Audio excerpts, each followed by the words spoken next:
other work needs done, it's going to cost the district a lot more money to do this process again. So we wanted to get an inclusive list of things that really need attention and done in the next 3 years. Then the district, maintenance-wise, is going to be in pretty good shape at all buildings if we do this work now and put together a plan to which projects are prioritized for this summer, next summer, or the following. And like, for example, like the parking lots at all the schools, the ones that we select to be done this year, well, from here, from this summer of 2020 and 2023, we'll know that that lot needs to be seal coated and line painted and put them on a schedule like we used to. We stopped seal coating and line painting several years ago, and then we see the condition of our parking lots because they weren't seal coated. Those little cracks turned into multiple or big, and now just very. Our guys have used that cold patch in multiple areas, and it just keeps busting up again. So they're beyond kind of repair that way. So that's kind of the plan we're trying to put in place to set us up for the long, you know, over a 10-year time frame or long. So I think that's our discussion, you know, Vince and my discussion with, if you're going to do it, it costs the district money in doing this, you may as well look at all-inclusive list of things that need done. And that was including equipment that needs replaced. I think you mentioned one of the Z mowers is very old, cuts a lot of grass, getting a new one. Having our maintenance repair the old one as a backup. Our gator at the high school, that thing's old and kind of beyond repair, so that would need replaced.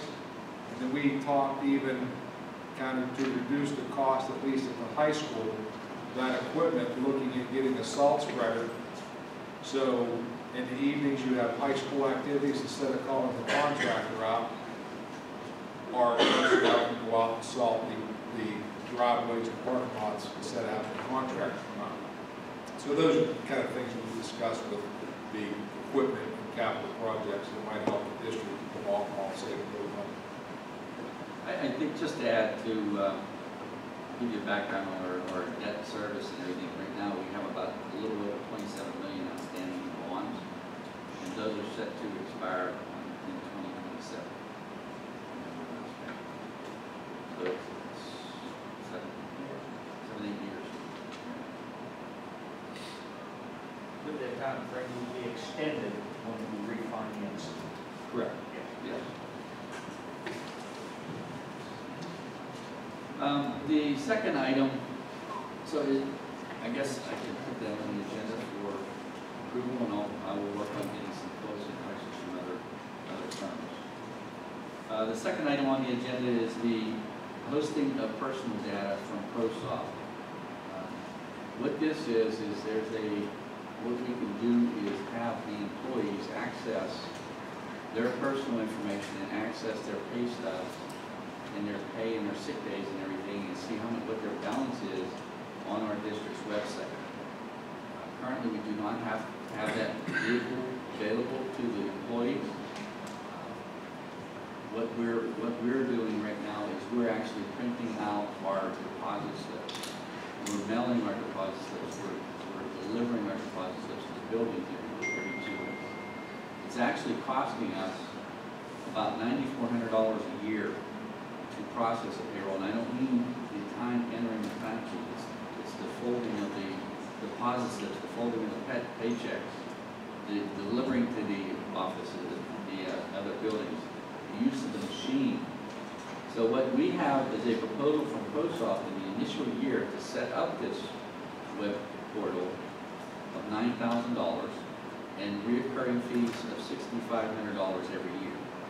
Now, ProSoft would be a good fit for the district because it does our payroll. It maintains our balances on our sick days. And you can also, in the future, interact with ASOP, which is our daily attendance package, to work with ProSoft so that these balances of sick days can be seen on the pay stub immediately or online. Would that eliminate any office jobs? Well, I don't think, I think it depends on how far we can go with it. I think it's going to streamline our procedures. I think it's going to make it more efficient. eventually you can even work into having employees not accept a written or a hard copy W-2. So that's going to be added savings down the line. But with the web portal being there, a teacher's certification, they don't have to call the office. All they have to do is click on it and look and see, well, where am I at with my certification? Do I need credits by certification? All this information will be available. They can go on PPE for free if they do that. I'm sorry? They can go on PPE for free if they do that. I'm not that familiar with the certification process. But this is another avenue that we can actually track it, and I think that might be what we use a little bit in our central office to keep the teachers informed. But our costs are like I said, $9,400 a year for us to do this paperwork, handle these papers and everything. And we would actually be saving money because the reoccurring cost would be $6,500 a year. Are there relevant safeguards, for example, if the student or a teacher hasn't gotten continuing education classes in a year, they haven't done something for certification, that it would send a notification or a reminder that they require to be done as a transition last couple of years. So is that something related to that system? I'm not very familiar with that part of the system because I haven't been involved with it. I don't know if it can do that or not. Is this similar to Workday software? I use Workday. You know? I'm not familiar with Workday, but it's basically, as Vince had mentioned, you know, a portal for the employees to access everything that they need to access. Is the biggest thing, as he mentioned, is the paper savings, the manpower savings. Vince did a nice job at calculating everything and using the best estimates. And I think even with the postage, you were very conservative, so the actual savings would probably be higher. The bigger benefit to this as well is this would move to a hosted solution where they would host the data on their servers off-site from us. We met with a representative from ProSoft. The server that we currently have, the software is outdated on it. And we've been waiting to make a decision on what we're going to do depending on this. So after talking with, me and Vince have talked with ProSoft, they actually recommend placing the entire system on a new server if we were to stay self-hosted. And your ballpark cost on that's $10,000 to $15,000. So moving to this hosted solution would save us that $10,000 to $15,000 in addition to your annual reoccurring cost. And the biggest benefit to this is, I don't know if the word ransomware, if you've heard of ransomware lately, it's a nuisance that it's a new form of hacking where basically your system gets hacked, they decrypt everything on your machine, and they want you to pay a ransom before they will unlock it. They're starting to target schools and hospitals more frequently now because they realize those types of agencies have a lower budget. They're not as secure as Google and Amazon, where they're not, successful in doing so. But, obviously, student data and financial and personnel data is the two largest numbers of data that we house here, and adding this to be an off-site hosting would be an extra layer of protection. If the district were to ever be breached, that data would not be on our servers for them to access. Sounds good to me. I think we have everybody doing, almost everybody except for the occasional paycheck nurse, bank account information, but everybody's doing direct deposit now. So why do we have to hold a direct deposit statement? They can online and get it anytime they want. Matter of fact, I'd probably print out 2 pay stubs if I had access to this. I always just print out the last one so it ties to the W-2, maybe another one if I need to. What would be the time frame of setting this up?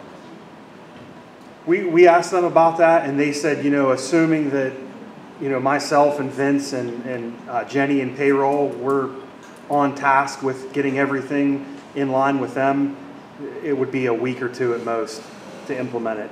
And we would just have to come up with, you know, a time that Vince is available and Jenny is available to coordinate things, and it would be as easy as, you know, we would stop in-house on Friday, come into work Monday, and we'd be online hosted.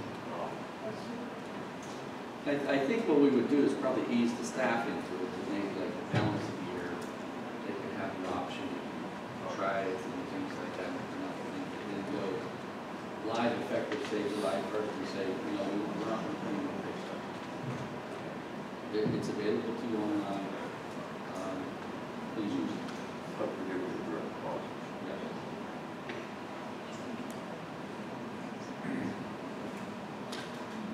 Does that need to be an agenda item, Vince, for us all? I think because we're incurring expenses, I mean, I want to say, but I think it would be best even for us to put it on the agenda. The next item I have is we're in our first year with the Allegheny County School Health Insurance Consortium, and we are in the southeast region, and they have a vacancy of a board member that serves on the board. There is a commitment of time. Monthly, you would have to attend a trustees meeting in South Point, and then in September, they have a multi-day planning conference, sometime where they discuss all this information. I just wanted to see if any of our board members would be interested in trying to get that position or accepting that position. They send out to all those districts in the southeast.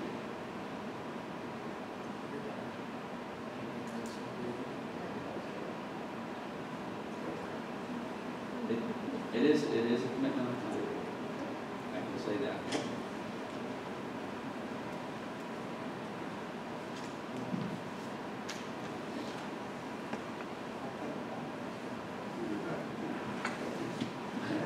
The only thing I have to do is think over the end of the month, so someone could let me know. And I wanted to update the board on the exceptions. Of course, you know we passed the early preliminary budget. We did apply to PBE.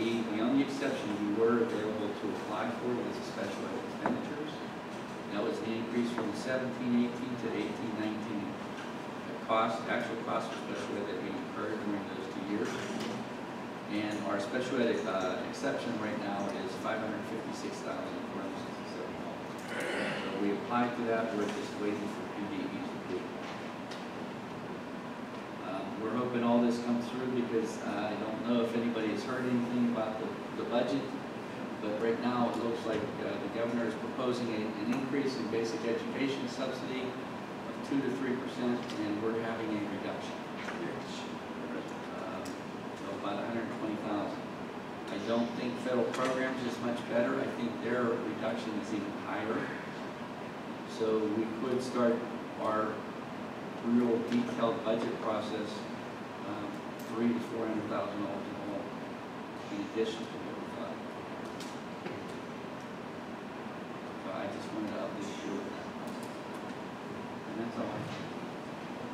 Thanks. Any questions for Vince? Okay, the other thing I have under administrative is that every 4 years, the districts in the Joint Operating Committee for the Fayette County CTI School, every 4th year, our district has a second member of the building authority that we appoint. Currently, we have one member there that is not going anywhere, and he'll continue to be, and that's Mike Bartok. It is our turn to have a second member. So I did get a call and then a letter from someone who was interested, and you know, I can share that in executive session, the name, read the letter, or is that something I have to do with?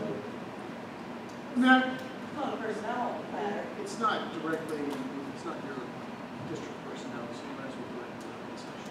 Okay. Well, the interested person that called me and then submitted a letter was Mr. Bernard Brown. And he did work at the CTI and the HVAC for a while. His letter, and I apologize, I didn't make a copy for you. I'm okay to read the letter of interest. Sure.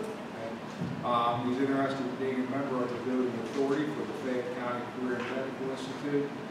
I have 17 plus years of facilities maintenance. With my background in this field, I believe I would be a good fit on this board to ensure that the Technical Institute will receive proper construction procedures and the work is done with the highest quality, instead of having contractors do whatever they want without inspections. This type of work is detrimental to students' performance in school due to the work not being done properly. We need to make sure that any work done in the school is going to benefit the teachers, the students, to have students performing at their highest levels of their education, career paths.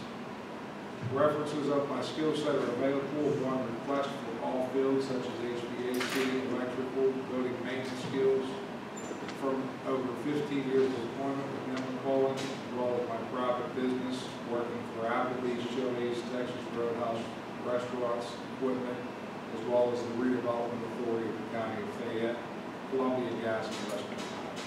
Sincerely, Martin Brown. So, he is interested in being appointed. You know, does anybody have any issue with Mr. Brown being on the Building Authority? Oh, this agenda was the first time that I personally was aware of this, and it sounds like he's got a low issue in this area, would it not be good for the district to, even if we don't formally advertise to put out on our website and our social media page, that anybody who's interested, and how this particular, I even know this is open, is a board, we're just not aware of it. I think it was discussed at the last board meeting at the CTI school, and I think he still talks a lot to the people that work there, and they made him aware of the opening. So I did speak to him and said, if you're interested, you know, I'll give you a letter from you. He did give me a letter. You know, if the board would rather me, you know, put on our web or advertise somehow for anybody that's interested in the Building Authority, you know, I could do that. That was, you know, would the board rather me do that instead of appointing somebody tomorrow night? Well, he's qualified, I tell you that, I know. He spent all those years out there as a teacher, he's qualified. He knows the system. Oh, yeah. Let everybody, Okay. that'll be one of the Okay. I will work with Mr. Bolt to put something on our website and social media, looking for anybody interested in being on the CTI's Building Authority. Okay? And I believe that's all I have for the work session. There is a need for executive session for personnel.